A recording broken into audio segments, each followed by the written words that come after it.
प्रिय मित्रों, आज हम रामानुजन कॉलेज में आयोजित जो एक बाबा साहब doctor Bhimrao Ambedkar and the idea of India विषय पर जो एक 7 दिवसीय कार्यक्रम चल रहा है, उसी श्रृंखला में मैं भी अपना एक पक्ष आपके सामने प्रस्तुत करूंगा। और वो विषय है, वैसे तो बाबा साहब का जो ज्ञान रूपी जो सागर है वो बहुत बड़ा है, और वो इतना बड़ा है कि बाबा साहब के जब आइडिया ऑफ इंडिया की बात करते हैं तो उसको अनेक पहलू हैं। बाबा साहब के आइडिया ऑफ इंडिया में बाबा साहब एक शक्तिशाली भारत की भी कल्पना करते हैं, एक समायोजित भारत की कल्पना करते हैं, और उनके बहुत सारे आयाम हैं।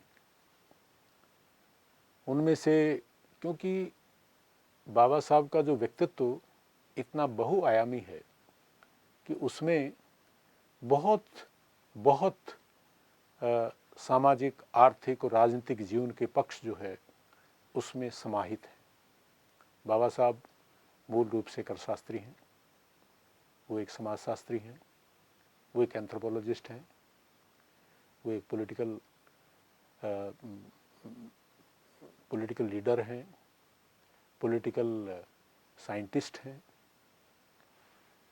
इसके अलावा वो एक बड़े सामाजिक परिवर्तन के पुरोधा हैं। ऐसे करके उनके जीवन के जो बहुआयामी पहलू हैं, उनसे उनका जो प्रबुद्ध व्यक्तित्व जो है उभर कर आता है। और उनके इस व्यक्तित्व में मुझे लगता है कि मैं भी एक पक्ष आज आपके बीच में चर्चा के लिए, उस पर चिंतन के लिए रखना चाहता हूँ। और वो ये है कि बाबा साहब का जो भारत है वो एक प्रबुद्ध भारत के चिंतक थे। वो एक प्रबुद्ध भारत के भारत जो है उनकी कल्पना में, उनके सपनों में प्रायोरिटी पर था। वैसे आप 2-3 दिन से बाबा साहब के बारे में, उनके जीवन के, उनके सपनों के जिस भारत की बारे में आप सुन रहे होंगे, आप सभी इस बात से परिचित होंगे कि बाबा साहब डॉक्टर भीमराव अम्बेडकर एक बहुआयामी प्रतिभा के धनी हैं। और उनके इस बहुआयामी प्रतिभा के पीछे जिस बहुत बड़ी शक्ति का हाथ है, वो ज्ञान रूपी जो शक्ति है, उसके दर्पण का बहुत बड़ा हाथ है। उनका जो बाबा साहब का जो पूरा जीवन और मिशन है, वो सब ज्ञान में है, वो सब शिक्षा में है। इसलिए यहाँ बाबा साहब के इस पहलू पर चर्चा करने से पहले मैं कुछ बातों पर आपका ध्यान दिलाना चाहता हूँ। और ये मेरी अपनी व्याख्या है, ये मेरी अपनी इंटरप्रिटेशन है कि दुर्भाग्य हमारे सामने ये है कि बाबा साहब का जो बहुआयामी व्यक्तित्व है, उनके जो कर्तृत्व है, वो सब अभी तक हमारे सामने आ नहीं पाया है। उनको जब तक हम बाबा साहब को संपूर्णता से अध्ययन नहीं करेंगे, तब तक हम उनके व्यक्तित्व को भली भांति परिचित नहीं होंगे। इसलिए यहाँ पर आप सभी भांति परिचित होंगे। और ये प्रश्न कभी मेरे सामने भी, मुझे भी लगता था कि भाई, जो भारत की जो अछूत और जो दलित, दबे कुचली जो जातियां हैं, वो किस प्रकार से शिक्षा, कब और कैसे शिक्षा के अधिकार से इतिहास के काल में वंचित हो गई, इसका तो कोई प्रमाण नहीं मिलता है। लेकिन इस बारे में कुछ लोगों ने अध्ययन किया है। उनमें से एक गांधीवादी चिंतक रहे हैं आचार्य धर्मपाल। उन्होंने प्रमाणों के साथ ये सिद्ध करने का उनका एक प्रयास है कि अंग्रेज़ों के भारत में आने से पहले भारत में देश, पूरे भारत में कोने कोने में शिक्षा संस्थाएं खड़ी थी और उसमें सभी जातियों के लोगों के लिए शिक्षा के द्वार खुले थे। लेकिन जैसे ही अंग्रेज भारत में आए, उन्होंने सबसे पहले इस व्यवस्था को भंग किया और इस व्यवस्था के भंग होने से सबसे ज़्यादा जो नुकसान हुआ, सबसे ज़्यादा जो इससे जिनको नुकसान उठाना पड़ा, वो दलित और वंचित जातियां थीं।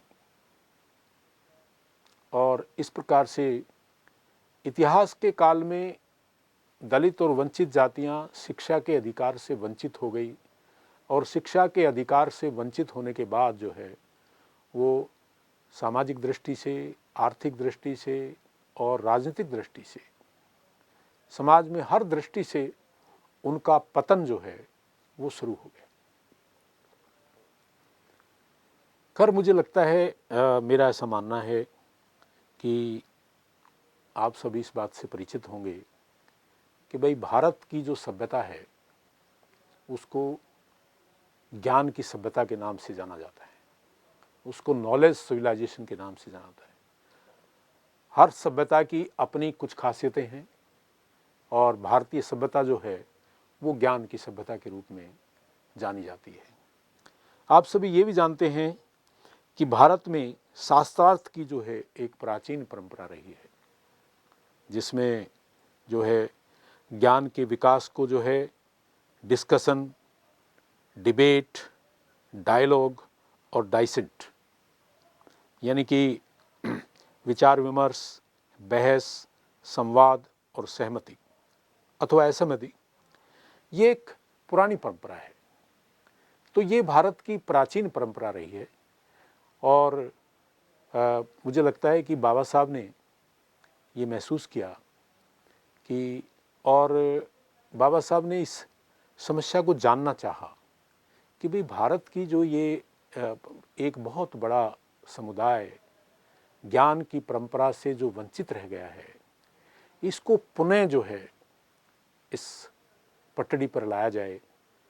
तो इसीलिए बाबा साहब की जो कल्पना का भारत है वो एक प्रबुद्ध भारत है और बाबा साहब के चिंतन में ये जो सार है ये बिल्कुल स्पष्ट जो है दिखाई देता है। इस परंपरा को बाबा साहब जो है पुनः स्थापित करना चाहते हैं और वो चाहते हैं कि भाई अब जो है ये वंचित समाज जो है, इससे जो भारतीय समाज को जो नुकसान हुआ है उस नुकसान की पूर्ति की जाए और पुनः जो है शिक्षा की तरफ जो ध्यान दिया जाए। तो मित्रों, इस संबंध में अब सवाल ये उठता है कि बाबा साहब जो है वो अपने जीवन और मिशन की जो धुरी है वो शिक्षा को मानकर आगे बढ़ते हैं। लेकिन सबसे पहले सवाल ये है कि भाई उनके जीवन की और मिशन की जो धुरी है वो शिक्षा कैसे है। शिक्षा जो है उनके जीवन और चिंतन की धुरी कैसे है। तो इसके लिए बाबा साहब के जीवन के कुछ उदाहरणों को, उनके अनुभवों को साथ लेकर चलना होगा और उसके बाद उन्होंने किस प्रकार से शिक्षा को एक धुरी मानकर अपने जीवन में इस मिशन को आगे बढ़ाया। ये ऐसा करके मुझे लगता है कि हम जो है इस विषय के साथ एक थोड़ा सा न्याय करने का प्रयास करेंगे।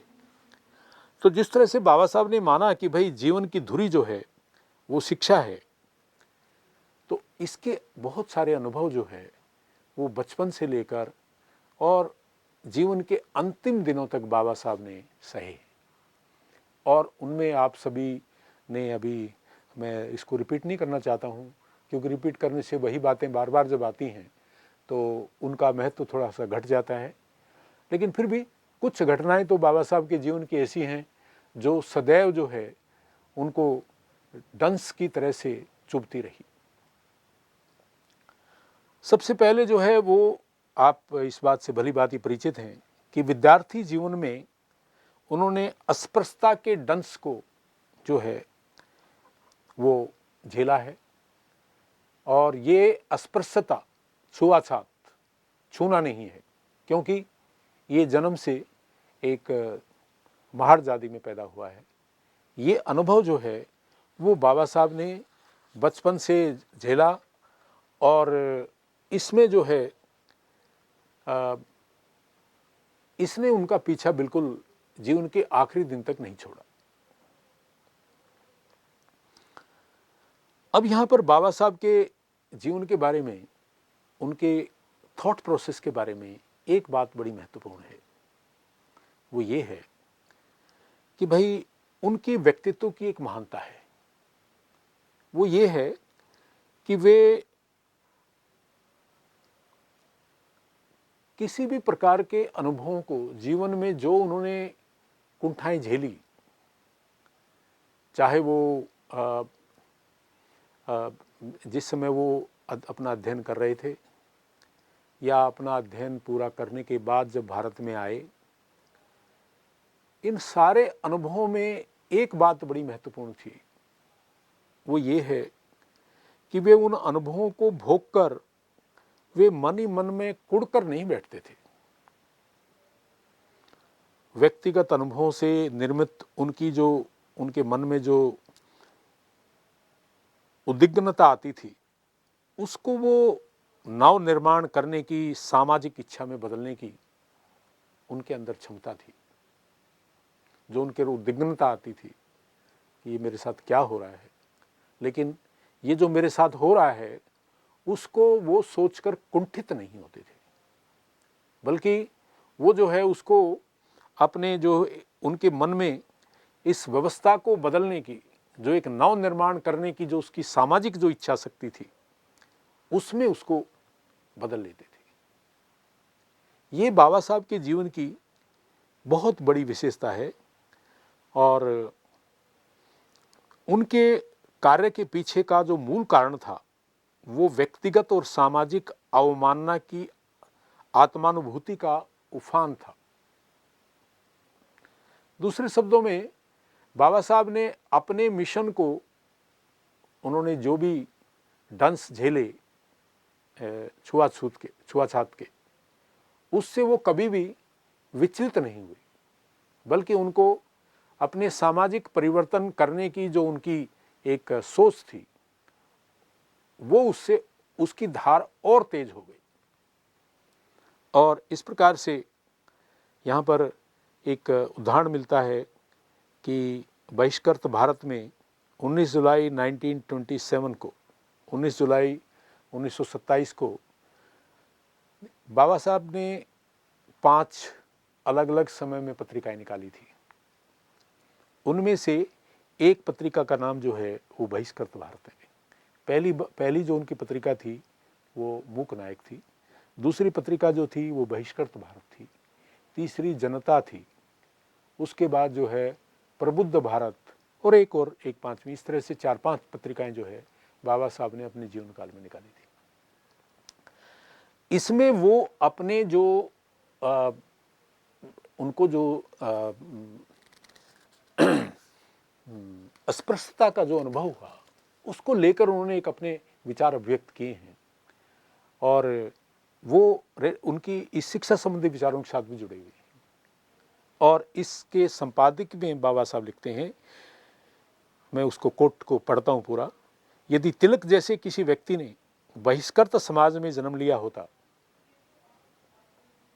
और ब्रिटिश सत्ता के कारण हुए परिवर्तन के कारण उन्हें उच्च शिक्षा प्राप्त हो गई होती, तो उनमें स्वराज्य मेरा जन्मसिद्ध अधिकार है कि गर्जना करने के स्थान पर निश्चय ही अस्पृश्यता को मूल नष्ट करना मेरा कर्तव्य है, ऐसा कहा होता। ये बाबा साहब ने बहिष्कृत भारत में लिखा है।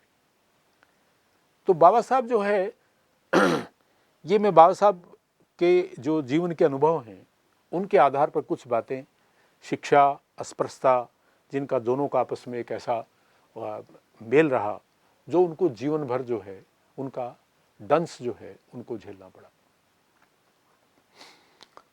प्रिय मित्रों, बाबा साहब की जो ज्ञान की जो साधना है वो आप सभी भली भांति परिचित हैं कि बाबा साहब जो है वो एक महाड़ जाति में, जो कि महाराष्ट्र की एक दलित जातियों में प्रमुख है, उसमें उनका जन्म हुआ था। और उसमें जन्म लेने के बाद उन्होंने इस प्रकार के सब प्रकार के अनुभव जो है झेले, अस्पृश्यता के अनुभव उन्होंने झेले। और 1907 में पहली बार उन्होंने 10वीं की परीक्षा पास की। महाराष्ट्र की महाड़ जाति में 10वीं पास करने वाले भीमराव शायद पहले विद्यार्थी थे। अब उसके बाद उनके परिवार के पास जो है पिताजी जो है फौज में सूबेदार थे, वहाँ से रिटायर हो गए। रिटायर होने के बाद जो है परिवार का पालन पोषण बहुत कठिन हो गया। फिर उनके पास कृष्ण अर्जुन केलुस्कर नाम के एक महाशय थे, एक शिक्षाविद थे। उन्होंने उनकी मदद की और वो महाराजा के पास उनको ले गए। और महाराजा ने उनका जो है महाराजा सयाजी गायकवाड़ जो बड़ौदा के महाराजा थे उनसे उनकी भेंट कराई। और महाराजा ने उनको 20 रुपये प्रति मास की जो स्कॉलरशिप के साथ जो है उन्होंने शुरू कर दी, जिससे उन्होंने बीए की परीक्षा पास की। बीए की परीक्षा के बाद जो है वो महाराजा के पास जो है वो नौकरी करने के लिए गए। लेकिन वो 15 दिन ही नौकरी कर पाए कि तभी जो है उनको समाचार मिला कि उनके पिताजी का निधन हो गया। पिताजी के निधन होने से वो बहुत आहत हुए और उनके ऊपर एक बहुत बड़ा जो है वो पहाड़ उनके ऊपर टूट गया।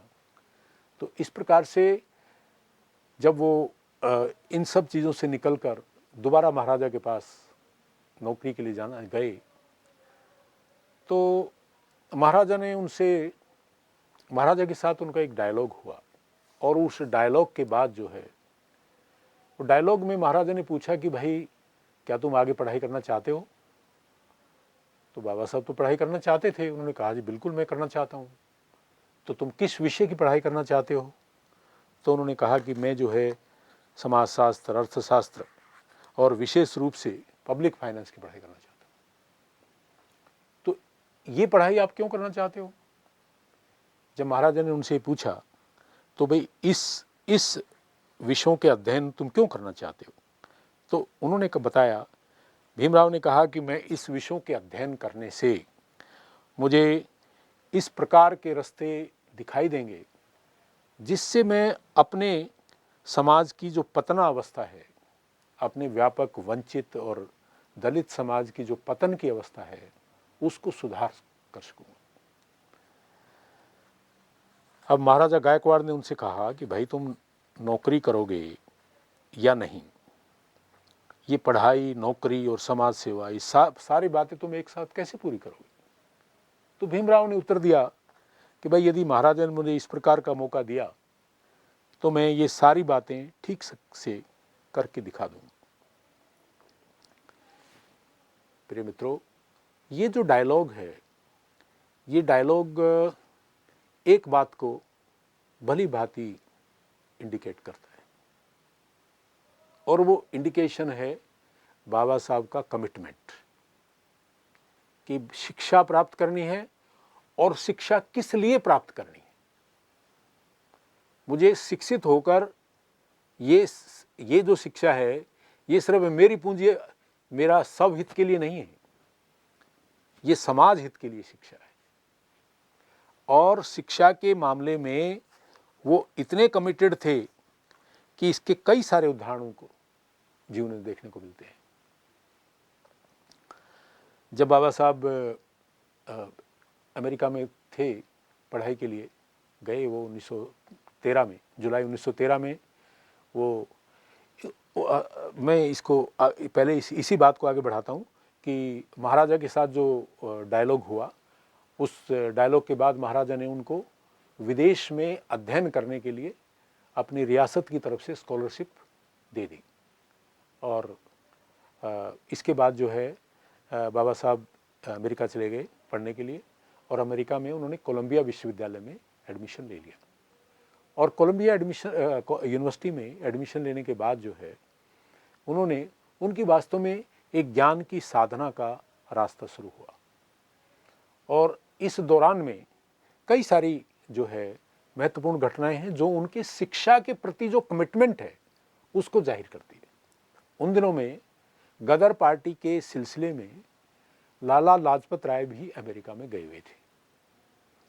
तो प्रोफेसर सेंगिलम जो हैं उन्होंने बाबा साहब को बताया, वो लाला लाजपत राय के संपर्क में थे, तो उन्होंने उनके बारे में बताया कि भाई ये जो भीमराव है ये is a brightest student of ours, he is our brightest student, not only among Indians but also in the among the entire student community. पूरे विद्यार्थियों में भीमराव जो है वो बहुत ब्राइट कैंडिडेट है, स्टूडेंट है। तो बाबा साहब उनकी लाला लाजपत राय की भी उनसे भीमराव से मिलने की इच्छा हुई, और एक दिन भीमराव और लाला लाजपत राय की भेंट हुई। तो लाला लाजपत राय ने उनसे कहा कि भाई आप राष्ट्रीय आंदोलन में हिस्सा लो और देश की आज़ादी के लिए नौजवानों को जो है देश की आज़ादी में हिस्सा लेना चाहिए। तो बाबा साहब ने स्पष्ट जवाब तो नहीं दिया, लेकिन उन्होंने कहा कि भाई देखिए, पहली बात तो ये है कि आप जो उच्च जाति के लोग हैं वो आज़ादी तो प्राप्त कर लोगे, लेकिन हमें क्या मिलेगा इसमें? हमारी तो स्थिति ऐसी की ऐसी रहनी है, जो अब है वो बाद में भी ऐसी ही रहेगी। तो इसलिए मुझे महाराजा बड़ौदा ने फेलोशिप दी है, और महाराजा बड़ौदा का उदाहरण एग्जाम्पल देकर उन्होंने कहा कि मैं एक स्कॉलरशिप पे आया हूँ और हमारे पास इस पढ़ाई के अलावा है क्या? We don't have anything else. हमारे जीवन, हमारा विकास, हमारा सब तो इस शिक्षा के ऊपर टिका हुआ है। तो इतनी तीव्र दृष्टि जो है वो शिक्षा के बारे में बाबा साहब उस समय रखते थे कि शिक्षा के अलावा हमारे पास कुछ नहीं है। अगर हमारे बाकी लोग तो कुछ और भी काम धंधा कर लेंगे, किसी तरह से गुजारा कर लेंगे, हम शिक्षा के अलावा क्या करेंगे? तो यहां पर इसी दौरान में भीमराव की भेंट जो है मोंटेग्यू, जो उस समय भारत के मंत्री थे, उनसे हुई, जिस समय बाबा साहब 1917 में 1916 में वो अमेरिका की पढ़ाई पूरी करके इंग्लैंड में गए, तो मोंटेग्यू से भीमराव की भेंट हुई। उन्होंने उनको कहा कि भाई मैं आपको मुंबई, क्योंकि वो महाराष्ट्र से बिलोंग करते थे, तो मैं आपको मुंबई लेजिस्लेटिव असेंबली में नॉमिनेट करा देता हूँ। बाबा साहब ने मना कर दिया। उन्होंने कहा कि मेरी प्रायोरिटी शिक्षा है, मैं पहले खुद शिक्षा पूरी करूँगा, अभी मेरी प्रायोरिटी ये लेजिस्लेटिव असेंबली और बाकी सब चीज़ें नहीं है। मित्रों, एक पहलू है ये कि उनका जो कमिटमेंट है शिक्षा के प्रति वो अडिग है। मुझे शिक्षा मेरी प्रायोरिटी है। शिक्षा के अलावा अपना भी, और उनका एक मिशन था कि भाई भारत के व्यापक वंचित और दलित समाज को अगर अपने विकास के, सामाजिक, आर्थिक और राजनीतिक विकास के रास्ते अगर ढूंढने हैं तो वो रास्ते सिर्फ शिक्षा और शिक्षा में ही संभव है। अब हम बाबा साहब की उस पढ़ाई की तरफ आते हैं। देखिए,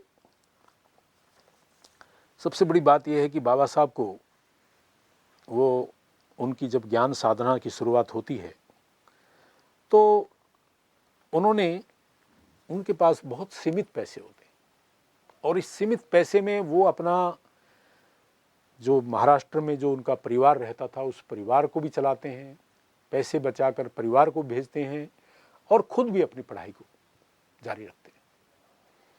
और इसलिए वो केवल एक कॉफ़ी, 2 केक, 1 प्लेट फिश में गुजारा करते हैं और 18-18 घंटे डेली का अध्ययन करते हैं। मित्रों, उनको कोलंबिया विश्वविद्यालय में professor John Dewey, professor Shotwell, James Shotwell, Edwin Seligman, James Harvey, इस प्रकार के जो बहुत ही प्रतिभाशाली प्रोफेसर थे, उनके व्यक्तित्व की छाया भी उनके ऊपर पड़ी। और खासकर प्रोफेसर जॉन डेवी जिन्होंने करीब 60 किताबें लिखी थी और उनका अधिकतर जो जीवन का जो कार्यक्षेत्र था, अध्ययन का जो क्षेत्र था, वो शिक्षा था। तो इन सब महान व्यक्तित्वों ने भी उनके जीवन को प्रभावित किया। इसके अलावा अमेरिकी प्रवास में बाबा साहब को बहुत सारी अनुभूतियाँ हुई। एक तो वो जो अनटचेबिलिटी का जो एक माहौल था, उससे बाहर निकलकर उन्होंने अपने आप को एक बहुत बड़े सागर में पाया। अमेरिका का वो शैक्षिक वायुमंडल, जिसमें फ्रांस की क्रांति की वो 3 धारणाएं, स्वतंत्रता, समानता और बंधुत्व का जिसमें बोलबाला था, उसकी अनुभूति हुई। तो इसमें बाबा साहब ने खुद ही लिखा है कि भाई मुझे कुछ मेरी छिपी हुई प्रतिभाएं जो थी वो उस वायुमंडल में मेरी जो है वो उनको आगे बढ़ने का मौका मिला। और इस प्रकार से उन्होंने जो है, हालांकि बाबा साहब जो है वो इस जो उन्होंने इक्वलिटी, लिबर्टी और फ्रेटर्निटी की जो बात की है, उनका ये कहना है कि मैंने ये सारी तीनों धारणाएं जो हैं ये फ्रांस की क्रांति से नहीं ली है, बल्कि मैंने महात्मा बुद्ध से जो है इन तीनों को ग्रहण किया है। भारत की प्राचीन जो परंपरा है उससे इस स्वतंत्रता, समानता और बंधुत्व इनको अपने जीवन और मिशन का जो हिस्सा बनाया है, वो भारत की उस प्राचीन परंपरा के रूप में इसको लिया है। उसके बाद वो 1915 में उन्होंने प्राचीन भारतीय वाणिज्य शोध प्रबंध पर उनको एमए की उपाधि प्राप्त हुई और उसका टाइटल था administration and finance of east India company. और शायद पहली बार किसी ने ईस्ट इंडिया कंपनी के जो मूल दस्तावेज़ों को खंगाला और जो उस समय की ईस्ट इंडिया कंपनी की जो लूट थी उसको जाहिर किया। इसके बाद 1916 में उन्होंने जो है the national dividend of India, a historical and analytical study, इस विषय के ऊपर जो है उन्होंने पीएचडी की उपाधि जो है, पीएचडी की उपाधि के लिए जो है सबमिट किया, अपनी थीसिस को सबमिट किया। और इस प्रकार से जो है कहने का तात्पर्य है कि बाबा साहब ने जो है ये अध्ययन करने के बाद जो है उनकी जो 1916 में वो इंग्लैंड आ गए और वहाँ London school of economics and political science में उन्होंने एडमिशन लिया, जहाँ उन्होंने इकोनॉमिक्स में एमएससी करने के लिए एडमिशन लिया और साथ में लॉ के लिए भी अप्लाई किया। लेकिन तब तक उनको एक पत्र मिला और वो ये था कि भाई आपकी स्कॉलरशिप जो है पूरी हो गई है, इसलिए 1917 में बाबा साहब वापस भारत आ गए। मित्रों, इसके अलावा बाबा साहब का जो शिक्षा के प्रति जो है उनके दृष्टिकोण पर आने से पहले उनका शिक्षा के महत्व के बारे में कुछ उदाहरण मैं आपको बताना चाहता हूँ कि वो शिक्षा को कितना महत्व देते थे और जीवन की जो अन्य चीज़ें हैं जो हम जिनको आज हम बहुत महत्वपूर्ण मानते हैं उनको वो कितनी छोटी चीज़ मानते थे। सबसे पहले तो जब वो 1917 में बाबा साहब पहली बार भारत वापस आए तो मुंबई में राय बहादुर चिम्मनलाल सीतलवाड़ नाम के एक प्रतिष्ठित व्यक्ति थे, उनकी अध्यक्षता में पहली बार एक देखिए बाबा साहब पहले जो है भारतीय थे जिन्होंने इकोनॉमिक्स में पीएचडी किया था। इतनी ज़्यादा जो शिक्षा ग्रहण करने वाले पहले भारतीय हैं। इतना ही नहीं, जितना साहित्य सागर बाबा साहब का है उसके बराबर का भारत में आज भी नहीं है जितना उन्होंने लिख दिया अपने समय में। तो सीतलवाड़ जी की अध्यक्षता में एक कार्यक्रम आयोजित करने के लिए धन एकत्रित करने की योजना शुरू हुई। बाबा साहब ने रिफ्यूज़ कर दिया, बोले भाई मुझे ईश्वर ने मौका दिया था इसलिए मैंने पढ़ाई कर ली, अगर किसी दूसरे को मौका मिलेगा तो वो भी पढ़ाई कर लेगा, इसमें कोई विशेष नहीं है। और ये इस सेलिब्रेशन की बजाय इस पैसे को भारत के जो अछूत समाज है उसकी शिक्षा के लिए लगाना चाहिए, मेरा ऐसा सुझाव है। और उन्होंने उसके लिए जो है उसको मना कर दिया कि भाई इस सेलिब्रेशन की समारोह की आवश्यकता नहीं है। इसके अलावा दूसरी बार जब बाबा साहब 1923 में 1917 में उसके बाद जो है बाबा साहब दोबारा गए इंग्लैंड अपना पूरा अध्ययन करने के लिए और 1923 में वापस आए। जब 1923 में वापस आए तो उस समय भी बाबा साहब के जो आने की खुशी में मुंबई के जो प्रतिष्ठित लोग थे उन्होंने फिर उनका एक समारोह आयोजित करने का प्रस्ताव रखा और कुछ धन एकत्रित कर भी लिया। लेकिन उसी बीच में चांगदेव खैरमोड़े नाम के एक नौजवान बाबा साहब के पास पहुंचते हैं और कहते हैं कि मेरे पास धन का अभाव है, मैं कॉलेज की फीस नहीं दे पा रहा हूं, मेरी कोई व्यवस्था करा दीजिए। बाबा साहब ने तुरंत इस समिति को जिसने बाबा साहब के लिए धन एकत्रित किया था उसको एक पत्र लिखा और कहा कि भाई ये जो पैसा है, जो आपने जिस पर्पज़ के लिए पैसा इकट्ठा किया है, इसका उपयोग जो है चांगदेव खैरमोड़े जैसे एक नौजवान जो विद्या अध्ययन के लिए इच्छुक हैं, उनके कॉलेज की फ़ीस जो है अभी इतने कम समय में कर पाना बड़ा कठिन है और कृपा करके इस पैसे को जो है इसकी फ़ीस के लिए देना उचित होगा। तो ये इससे और मेरे प्रतिष्ठा में समारोह जैसे क्षुद्र काम के लिए इस पैसे का उपयोग करने की बजाय बेहतर होगा कि इस नौजवान को जिसको पैसे की अधिक आवश्यकता है उनको मिलना चाहिए। ये घटना है मित्रों कि जिससे कि बाबा साहब के जो उनके कर्तृत्व में, उनके व्यक्तित्व और कर्तृत्व में शिक्षा का महत्व झलकता था। और इसके अलावा वो जो है बाबा साहब शिक्षा में एक और डायमेंशन को बहुत महत्व देते थे। वो महत्व था कि वो महिलाओं की शिक्षा को भी उतना ही महत्व देते थे। और बाबा साहब के एक रचनाकार हैं जिन्होंने उनके साथ बाबा साहब के साथ 25 वर्ष के एक सोनलाल शास्त्री, जिन्होंने बाबा साहब के बारे में उनके अपने अनुभव, बाबा साहब के साथ जीवन के जो अनुभव है वो सोनलाल शास्त्री जी ने लिखे हैं। उनकी एक पुस्तक है, कई सारी पुस्तकें हैं।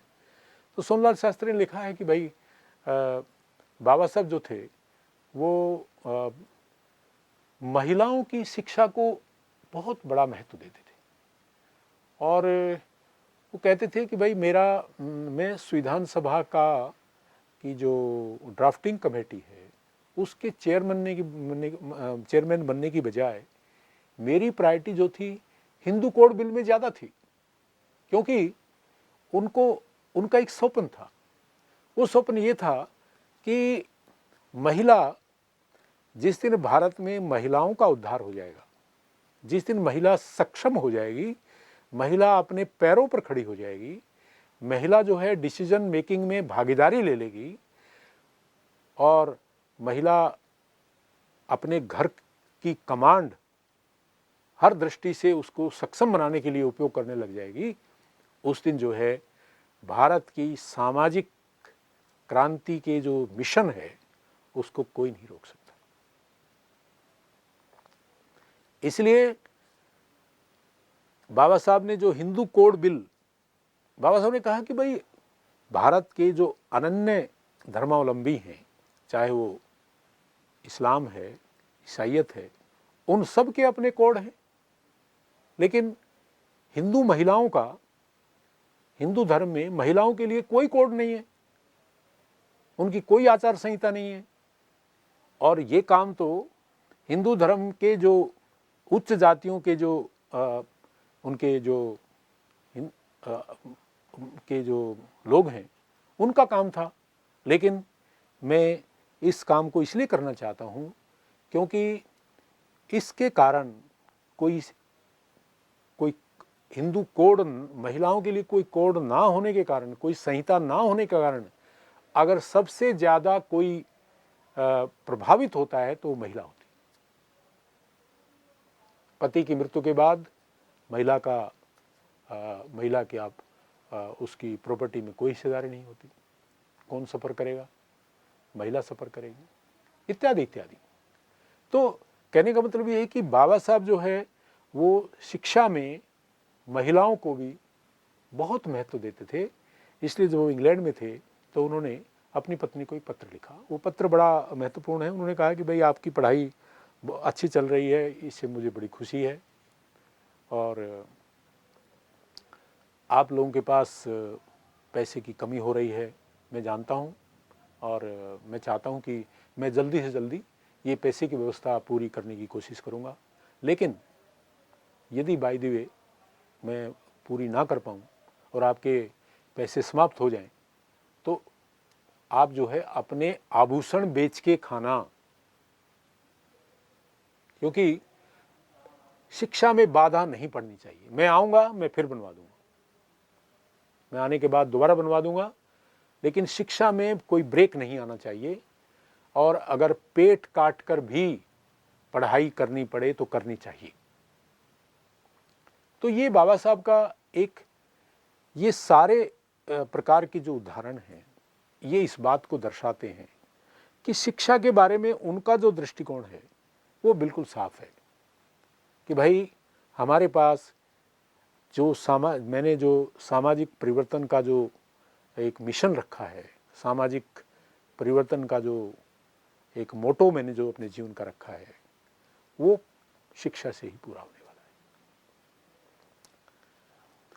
इसलिए मित्रों, मुझे लगता है कि ये जो जितना मैं ये नहीं कहता कि बाबा साहब के जीवन के जो दूसरे जो उनके आइडिया ऑफ इंडिया के जो दूसरे पहलू हैं वो कम महत्वपूर्ण है, ऐसा नहीं है। लेकिन ये जो उनका जो मिशन है एक प्रबुद्ध भारत, ये भी कम महत्वपूर्ण नहीं है, ये आधार है। अगर बाबा साहब एक समरस भारत की कल्पना करते हैं, एक ऐसा भारत जिसमें सब जातियों के लोग आपस में मिलजुल कर रहे हैं, तो ये एक बराबरी हो, सभी जातियों के बीच में एक बराबरी का भाव पैदा हो, तो ये भाव तभी पैदा हो सकता है जब जब तक ये समाज का एक बहुत बड़ा हिस्सा जो शिक्षा से वंचित रह गया, इसको बराबर लाने के लिए शिक्षा रूपी जो बड़ी खाई है उसको भरना पड़ेगा। इसलिए लेकिन बाबा साहब का जो शिक्षा संबंधी विचार हैं वो सिर्फ इस प्रकार के शिक्षा विचार नहीं है कि वो कोई इस प्रकार के जो कोई शिक्षा शास्त्री हैं जिन्होंने भाई ड्राइंग रूम में बैठकर जो है अध्यापन किया और कहा भाई ऐसे पढ़ाना चाहिए, ऐसे पढ़ाना चाहिए, ये नहीं है। बाबा साहब की शिक्षा संबंधी विचार जो है वो एक बहुत बड़ी जो है एक कमिटमेंट के साथ जुड़े हुए हैं, एक प्रतिबद्धता के साथ जुड़े हुए जो है उनके विचार हैं, जिसमें वो जो है उनकी जो योजना है वो स्पष्ट है। और उस योजना में सबसे बड़ी बात यह है कि भाई शिक्षा ही सामाजिक परिवर्तन का यंत्र है और इस वंचित समाज की प्रगति का एकमात्र रास्ता है। इस रास्ते के अलावा कोई दूसरा रास्ता जो है वंचित समाज को आगे नहीं बढ़ा सकता। मित्रों, बाबा साहब की जो है ये मैं काफ़ी आपके साथ चर्चा कर चुका हूँ कि बाबा साहब ने किस प्रकार के जो कष्ट जो है जब वो शिक्षा ग्रहण की तो वो उन्होंने झेले। इसमें जो है एक बात और महत्वपूर्ण है कि इसके साथ ही जो शिक्षा के साथ जुड़ी हुई है उसको मैं यहाँ पर सबसे पहले रखना चाहता हूँ, वो ये है कि 1924 में जब बाबा साहब ने 20 जुलाई 1924 में दामोदर हॉल मुंबई में एक बहिष्हितकारिणी सभा का गठन किया, उसकी अध्यक्षता बाबा साहब ने की और उसमें समाज के विभिन्न समुदायों के, उच्च जातियों के और दलित समाज के सब प्रकार के लोग उसमें शामिल हुए। तो उसमें बाबा साहब ने जो है यहाँ से उसका एक ट्विन मोटो था, दो मोटो थे। पहला उसका मकसद था छुआछूत को मिटाना और दूसरा था वंचित समाज के और गरीब तबके के विद्यार्थियों को शिक्षा के लिए प्रोत्साहित करना, उनको सहायता देना, उनके लिए हॉस्टल की व्यवस्था करना और उनके लिए जो है वो बहुत सारी जो है मतलब शिक्षा संस्थाओं की शुरुआत करना। तो ये बहिष्हितकारिणी सभा में उन्होंने 3 मंत्रों की भी शुरुआत की। उन्होंने 3 सूत्र दिए समाज को और मैं उसको मंत्र कहता हूँ, educate, educate, organise and agitate. शिक्षित बनो, संगठित हो और संघर्ष करो। तो ये जो तीनों मंत्र हैं, ये शिक्षित बनो ये अधूरा है। शिक्षित बनो और शिक्षित बनाओ, क्योंकि अंग्रेजी में है। अंग्रेजी के जो शब्द हैं वो अपना पूरा अर्थ नहीं देते हैं। पूरा अर्थ ये है शिक्षित बनो भी और शिक्षित बनाओ भी। दूसरा संगठित हो और तीसरा जो है वो संघर्ष करो। और इसमें शिक्षित होना और शिक्षित बनाना ये सबसे पहली प्रायोरिटी पर जो है वो बाबा साहब ने रखा। बाबा साहब का कहना है कि भाई शिक्षा जो है कोई व्यक्तिगत संपत्ति नहीं है, बल्कि इसका लाभ जो है ये संपूर्ण समाज को इसका लाभ मिलना चाहिए। ये एक सार्वजनिक संपत्ति है, ये व्यक्तिगत संपत्ति नहीं है, ये सब हित के लिए नहीं है, ये समाज हित के लिए। इसलिए शिक्षित जो व्यक्ति है उसका फर्ज है कि ज्ञान, शिक्षा व ज्ञान की अपनी संपत्ति को अपने तक सीमित ना रखे, बल्कि उसका लाभ जो है संपूर्ण समाज को मिलना चाहिए। ये जो है ये पहला उनका बहुत ही महत्वपूर्ण जो दृष्टांत है जो बाबा साहब ने सबके सामने रखा है। और उनका कहना था कि भाई शिक्षा जो है, इसके बाद वो शिक्षा के ऊपर भी स्ट्रेस करते हैं कि शिक्षा क्या है और शिक्षा कैसी होनी चाहिए। देखिए, मुझे लगता है कि बाबा साहब जिस युग में थे उस युग के अनुसार बाबा साहब इन विचारों से बहुत आगे हैं। वो कहते हैं कि शिक्षा भाई एक दुधारी तलवार है। शिक्षा जो है सिर्फ अक्षर ज्ञान नहीं है। शिक्षा जो है वो सील के बगैर, चरित्र के बगैर अधूरी है। इसलिए शिक्षित व्यक्ति जो है वो चरित्रवान भी होना चाहिए। अगर वो व्यक्ति चरित्रवान नहीं है तो वो व्यक्ति जो है समाज के लिए घातक भी हो सकता है। तो इसी के आधार पर जो है वो बाबा साहब जो है चरित्र पर महत्व देते हैं। और शिक्षा के उद्देश्य के बारे में बाबा साहब ये कहते हैं कि शिक्षा जो है जनहितकारी होनी चाहिए, ये बहुजन हिताय और बहुजन सुखाय के सिद्धांत पर आधारित होनी चाहिए। और उनका कहना है कि भाई सिर्फ शिक्षा जो है वो तो ठीक है, शिक्षा भाई आपको किताब पढ़नी चाहिए, लेकिन शिक्षा जो है वो सब किताबों तक सीमित नहीं होती, बल्कि ये जो है ये शिक्षक के आचरण और व्यवहार से भी मिलती है। उनका मानना है कि शिक्षा संस्कार बनाती है और संस्कार शिक्षक के आचरण से ही बनते हैं। शिक्षक का आचरण जो है वो शिक्षा में एक बहुत महत्वपूर्ण भूमिका निभाता है। शिक्षा के मामले में बाबा साहब शिक्षक की भूमिका और उसको चयन को लेकर बहुत सतर्क हैं। बाबा साहब जो है उनका मानना था कि शिक्षक जो है वो राष्ट्र का सारथी होता है और शिक्षक बुद्धि से होशियार, वृत्ति से निरीक्षक और मर्मज्ञ होना चाहिए, क्योंकि शिक्षा से व्यक्ति का आत्मिक उन्नयन होता है, आदमी का आत्मिक विकास होता है, व्यक्ति का आध्यात्मिक विकास होता है, और यह तभी हो सकता है जब शिक्षक योग्य हो। इसलिए बाबा साहब ने शिक्षा के क्षेत्र में जो है अपने सपनों को पूरा करने के लिए उन्होंने 1945 में 8 जुलाई 1945 में पीपल्स एजुकेशन सोसाइटी की स्थापना की, और उनका लक्ष्य ये था कि भाई जैसे कि उद्देश्य निर्धनों को शिक्षा मिले, अनुसूचित जातियों में शिक्षा के प्रति रुचि पैदा हो, और शिक्षा के लिए आर्थिक सहायता भी उसमें शामिल थी। और इसी मिशन के तहत जो है वो महाराष्ट्र में जो 2 महत्वपूर्ण कॉलेज, हालांकि अब बहुत सारे कॉलेजेस उसके अंदर आते हैं, मुंबई और औरंगाबाद में सिद्धार्थ और मिलिंद कॉलेज जो हैं वो बाबा साहब ने स्थापित किए। इसके अलावा बाबा साहब एक बात को और महत्व देते थे जो बहुत महत्वपूर्ण है, वो ये है कि भाई शिक्षा जो है वो मातृभाषा में होनी चाहिए। शिक्षा जो है एक तो सबको सुलभ होनी चाहिए।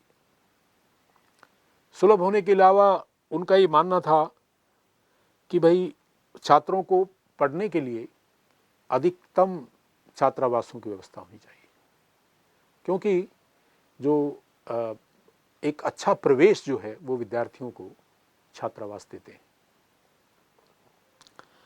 इसके अलावा बाबा साहब जो है शिक्षा में भारतीय भाषाओं पर बहुत जोर देते थे कि शिक्षा जो है वो मातृभाषा में दी जानी चाहिए।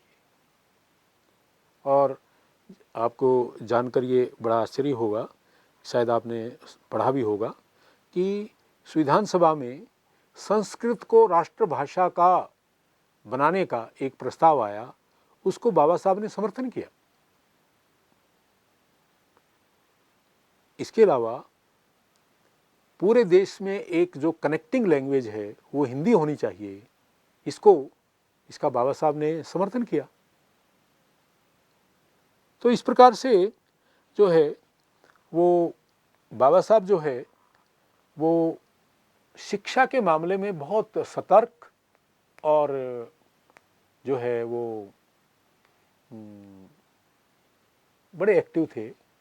और उनका एक उदाहरण मिलता है कि वो जो है अपने जो इन शिक्षा संस्थाओं में शिक्षकों की नियुक्ति में किसी जाति विशेष का बिल्कुल ध्यान नहीं रखते थे, और उनके इन कॉलेजेस के जो प्रिंसिपल थे वो अधिकतर ब्राह्मण थे। और एक समय में एक ब्राह्मण शिक्षक ने बाबा साहब से एक बात कह दी कि बाबा साहब ब्राह्मणों के इतने खिलाफ क्यों हो। तो बाबा साहब ने पोलाइटली एक जवाब दिया कि भाई मेरे, तुम यहाँ पर मेरी वजह से ही हो ना। अगर मैं ब्राह्मणों के इतने खिलाफ होता तो तुम यहाँ कैसे हो जाते, तुम यहाँ शिक्षक कैसे होते। मेरा विरोध जो है वो ब्राह्मण जाति से नहीं है, बल्कि उस सिस्टम से है, उस व्यवस्था से है जो जाति के आधार पर, जो जन्म के आधार पर किसी व्यक्ति को ऊंचा या नीचा स्थापित करती है। मित्रों, बाबा साहब का जो पूरा जो प्रबुद्ध भारत का जो सपना है वो बहुत विशाल है। ये वास्तव में उनके जीवन और मिशन का एक बहुत बड़ी कड़ी है, एक बहुत बड़ी रीढ़ है। जिस बाबा साहब जिस समरस भारत की बात करते हैं, जिस सशक्त और शक्तिशाली भारत के बारे में सोचते हैं और जिस औद्योगिकृत भारत की कल्पना करते हैं, मेरा मानना है कि उसकी रीढ़, उसका आधार जो है उनका प्रबुद्ध भारत का सपना है।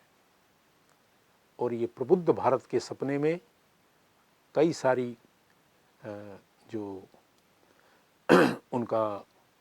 उनको प्रभावित करने वाले जो कारक हैं वो कई सारे हैं। उन कई सारे कारकों में एक ये भी है कि जिनका जिक्र मैं पहले भी कर चुका हूँ कि बाबा साहब इस बात से भली भांति परिचित थे कि भारतीय सभ्यता एक ज्ञान की सभ्यता है और इस ज्ञान की सभ्यता को अगर हमें आगे बढ़ाना है, भारत को एक विश्व, जिसे आज हम विश्व गुरु कहते हैं, ये विश्व गुरु वास्तव में ज्ञान की सभ्यता का नाम है। अगर हमें भारत को एक ज्ञान की सभ्यता के रूप में विकसित करना है तो भारत के इतने बड़े इस वंचित समाज को भी उस धारा में जोड़ना पड़ेगा। जब तक ये वंचित समाज उस धारा में नहीं जोड़ेगा तब तक जो है भारत एक प्रबुद्ध और सशक्त और जिसे कहते हैं कि समावेशी भारत नहीं बन पाएगा। भारत को एक शक्तिशाली, समावेशी, औद्योगिकृत राष्ट्र बनने के लिए शिक्षा उसकी रीढ़ है और इसलिए बाबा साहब का संपूर्ण जीवन शिक्षा में है। शिक्षा प्रेमी से उनकी जीवन की यात्रा शिक्षा प्रेमी से शुरू होती है। उन्होंने शिक्षा प्राप्त करने के लिए कितने ही अपमान सहे, कितने ही कष्ट सहे, उन कष्टों को सहकर भी उन्होंने शिक्षा के प्रति उनका प्रेम जो है वो जीवन भर बना रहा। और शिक्षा प्रेमी के बाद उनकी जीवन की जो यात्रा का एक पहलू है वो शिक्षा प्रेमी से शिक्षा विद की तरफ, उनके बताए हुए जो विचार उन्होंने शिक्षा के बारे में रखे हैं कि शिक्षा जो है, शिक्षा, शिक्षक और मातृभाषा में शिक्षा, शिक्षा की सर्व सुलभता, शिक्षा सबको मिलनी चाहिए, ये सारे विचार जो हैं आज के समय में बहुत ही रिलेवेंट हैं। मुझे लगता है कि बाबा साहब का जो प्रबुद्ध भारत का सपना है उसको साकार होने की बड़ी आवश्यकता है। आज के भारत को उसकी बड़ी ज़रूरत है, क्योंकि इसी शिक्षा के माध्यम से भारत की जो नॉलेज इकोनॉमी है उसी के कारण आज भारत में दुनिया की पहचान है, भारत का डंका है। और ये जो है, जब तक हम जो हमारी शिक्षा व्यवस्था है उसको चुस्त दुरुस्त और सर्वसुलभ और सर्वानुपयोगी, सबके लिए उपयोगी नहीं बनाएंगे, तब तक जो है बाबा साहब का एक ये प्रबुद्ध भारत का सपना जो है वो अधूरा है। बहुत बहुत धन्यवाद। नमस्कार।